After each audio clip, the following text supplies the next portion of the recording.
Hello everyone, welcome back again to proxy Gyan. मैं आपका दोस्त, आपका एजुकेटर सैयद शाहबाज फिर से स्वागत करता हूं आपको हमारे यूट्यूब चैनल प्रॉक्सी ज्ञान में, जहां पे हम कई सारे इंपॉर्टेंट करंट अफेयर्स टॉपिक को डिस्कस करते आ रहे थे। और डे टू डे जो इंपॉर्टेंट टॉपिक्स होते हैं यूपीएससी के लिए, बैंकिंग के लिए, एसएससी के लिए, सारे टॉपिक्स मैं आपको लेकर आ रहा हूं, चाहे वो स्कीम्स के रिलेटेड हो या फिर साइंस एंड टेक्नोलॉजी के रिलेटेड हो, राइट, पॉलिटी हो, हिस्ट्री हो, सारा कुछ हम कवर कर रहे हैं। तो आज का जो हमारा टॉपिक है वो मेडिकल डिवाइस पार्क को लेकर रहेगा, क्योंकि recently the ministry of chemical and fertilisers ने in order to promote this medical devices इस स्कीम को लेकर आए हैं। तो इसका फाइनेंशियल असिस्टेंस क्या होगा और इसमें किस तरह से डिवाइड किया जाएगा, कौन से स्टेट्स पे इस तरह के पार्क्स बनाए जाएंगे, ये सारा कुछ आज हम इस लेक्चर में चर्चा करने वाले हैं। तो बिफोर वी प्रोसीड मैं आपको एक छोटा सा अपडेट देना चाहता हूँ, उसके बाद हम हमारे लेक्चर को स्टार्ट कर देंगे दोस्तों। हाय, दिस इज वेरोनिका। अब आप मेरे साथ 1-on-1 जूम सेशन बुक कर सकते हैं कॉम्पिटिटिव एग्जाम काउंसलिंग के लिए। जिस तरह आपके बहुत सवाल रहते हैं कि कॉम्पिटिटिव एग्जाम्स के लिए क्या ऑप्शनल लिया जाए, आंसर राइटिंग कैसे किया जाए, उसके लिए मैं आपको काउंसलिंग दूंगी आपके पर्सनल स्ट्रेंथ्स और वीकनेस पे based. So see you there only on proxygyan.com। Thank you. तो जैसा कि आप सभी लोगों ने देखा, हमारे जो एक्सपर्ट एजुकेटर है वेरोनिका जी, उनके ज़रिए से आपको एग्जामिनेशन काउंसलिंग दी जाएगी। आप हमारा वेबसाइट www.proxygyan.com विजिट कीजिए, सारी जानकारी आपको मिल जाएगी दोस्तों। तो let's start without any delay. जैसे मैंने आपको बताया, recently the ministry of chemical and fertilisers has launch a scheme for promotion of medical device park.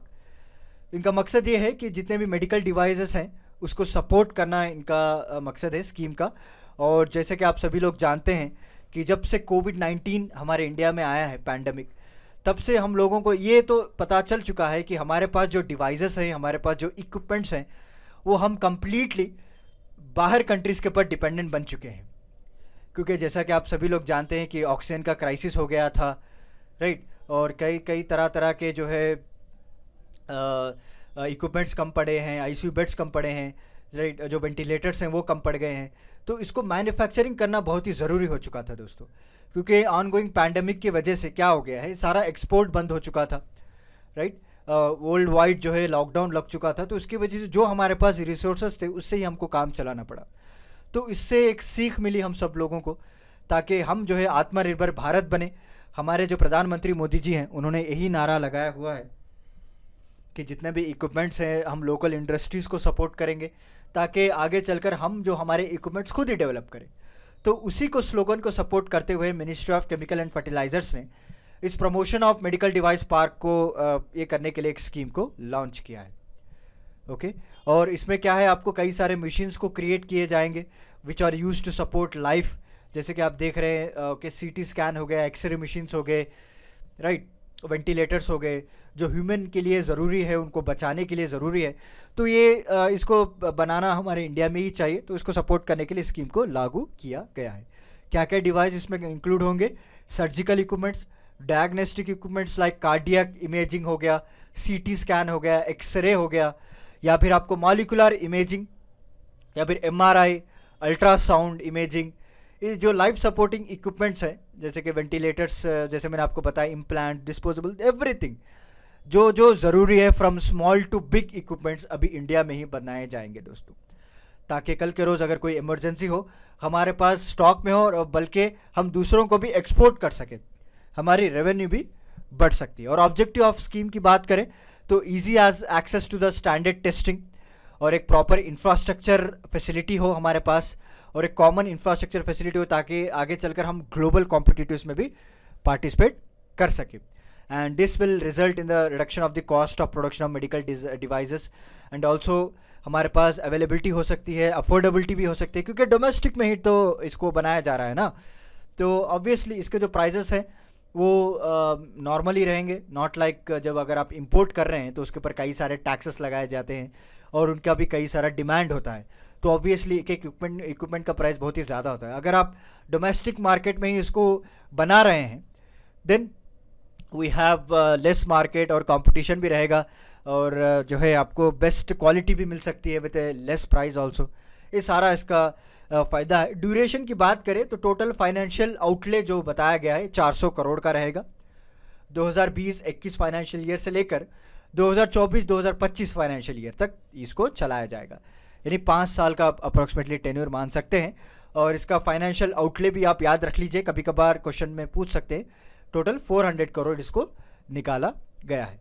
Financial assistance जो है medical device park would be 70% of the project cost of common infrastructure facilities में इसको provide किया जाएगा government की तरफ से। और अभी अगर आप देखेंगे नॉर्थ ईस्टर्न स्टेट्स में, तो यहाँ पे इनको 90% ऑफ प्रोजेक्ट कॉस्ट को दिया जाएगा दोस्तों। ओके, और मैक्सिमम एक मेडिकल डिवाइस पार्क जो है असिस्टेंट देने के लिए वो भी लिमिटेड टू 100 करोड़, राइट। एक जो मेडिकल डिवाइस अगर आप बना रहे हैं तो मैक्सिमम 100 करोड़, उससे ज़्यादा अलोकेट नहीं करेंगे, क्योंकि ऑब्वियसली सारा इंडिया को ये लोग कवर करना पड़ता है और 70% ऑफ प्रोजेक्ट कॉस्ट भी ये लोग उठा रहे हैं, तो इन्होंने लिमिटेशंस भी लगा दी है। याद रख लीजिएगा, limitations is very very important. Government will provide grantee nets with a maximum limit of 100 crore per medical device park. Clear हो गया। और ये 400 करोड़ का जो आउटले है अगले 5 सालों तक इसको अप्रूव कर दिया गया है दोस्तों। This are the 2 important points आपको एग्जाम में पूछ सकते हैं। और रिसेंट इनिशिएटिव्स की बात करें, apart from this medical device park scheme, recently June 2021 में भी क्या हुआ था, quality council of India and association of Indian manufacture of medical device, इन्होंने एक ICMD बोल के एक सर्टिफिकेशन प्रोग्राम लॉन्च किया था दोस्तों। इसका ये मकसद है कि जब भी आप कोई डिवाइसेस को बनाते हैं, उसकी क्वालिटी, सेफ्टी, एफिशिएंसी, एफिकेसी सारा कुछ ये लोग टेस्ट करना पड़ता है। ऐसे ही कोई जो है रात रात एक इंडस्ट्री बना दिया और आप और मैं मिलकर जो है कोई भी प्रोडक्ट बना दिया, मार्केट में लॉन्च कर दिया, ये तो मेडिकल रिलेटेड डिवाइसेस है ना, ये तो जान बचाने के लिए यूज़ किया जाता है, तो वहाँ पे क्वालिटी का कोई कॉम्प्रोमाइज़ नहीं कर सकते हम। तो इसको वेरीफाई करने के लिए Indian certification of medical devices 13485 scheme लगाया गया है। तो ये लोग सर्टिफिकेट जारी करेंगे। अगर किसी भी डिवाइस पे इनका लोगो या फिर इनका लेबल लगा दिया जाता है, तो इसका मतलब ये है कि उसकी क्वालिटी, सेफ्टी, एफिशिएंसी बढ़िया रहेगी, राइट। और इसकी वजह से क्या है, और नेक्स्ट जो लाया गया है, boost domestic manufacturing of medical device can also attract the huge investments in India. जैसे कि आप सभी लोग जानते हैं, जो PLI productive linked initiative scheme लाया गया था, incentive not initiative sorry, productive linked incentive scheme जो लाया गया था, ताकि इसमें भी जो है 3000 करोड़ अलोकेट किया गया था दोस्तों for the financial year of 2021 to 2028, ताकि जितने भी इक्विपमेंट्स है वो हमारे इंडिया में ही बने। और ये जो मेडिकल डिवाइस पार्क है कहाँ पे सेटअप किए जाएंगे, आंध्र प्रदेश, तेलंगाना, तमिलनाडु, केरला। और 2020 की बात करें, केरला ने ऑलरेडी मेड्स पार्क बोल के एक पहला मेडिकल डिवाइस पार्क हमारे कंट्री में इस्टेब्लिश भी कर चुके हैं। वेरी वेरी इंपॉर्टेंट है रिगार्डिंग टू SSC और बैंकिंग एग्जाम्स के लिए। कौन सा ऐसा स्टेट है जो पहला मेडिकल डिवाइस पार्क इस्टेब्लिश किया है, उसका नाम है made spark. Okay, so this is about today's lecture. उम्मीद करता हूँ आपको आज का मेरा लेक्चर पसंद आया होगा। तो चलिए मिलता हूँ मैं आपको अगले लेक्चर के साथ कुछ इंटरेस्टिंग टॉपिक के साथ। तब तक के लिए धन्यवाद दोस्तों।